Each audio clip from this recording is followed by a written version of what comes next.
We see the shape of an electromagnetic field, for example, by seeing the patterns which are disclosed through the activities of that field.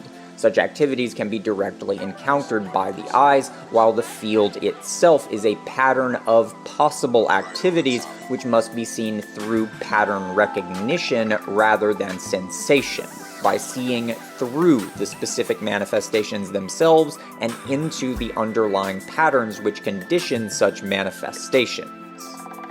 We needn't attempt to suggest the existence of unobservable entities. We can actually experience the underlying principles themselves through the very same pattern recognition through which our minds are able to recognize musical forms.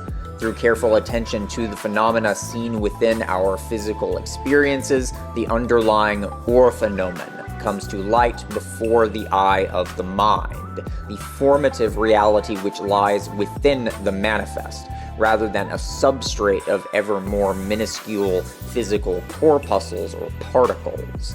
Then we come to find that the division between the purely objective and purely subjective is itself an abstraction. We never empirically encounter anything that is purely objective by definition. Everything that is empirically real is necessarily a participation within consciousness, and such participations are defined in relational terms. To see through such relativistic manifestations and into the universal qualities which underlie them is not to seek for invariant physical properties such as length or weight, which might be thought to exist independently of consciousness. Rather, to find the objective within the phenomenological is to find the formative principles which condition such manifestations, to seek the compositional architectures through which possible phenomena are related to one another.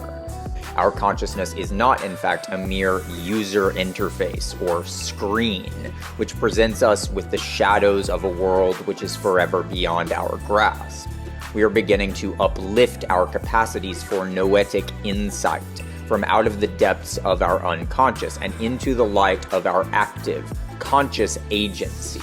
In doing so, we come to see that the phenomenological shadows seen by our physical eyes are in fact the outlines of a noetic realm which is characterized by both formative principles and formless indeterminacy.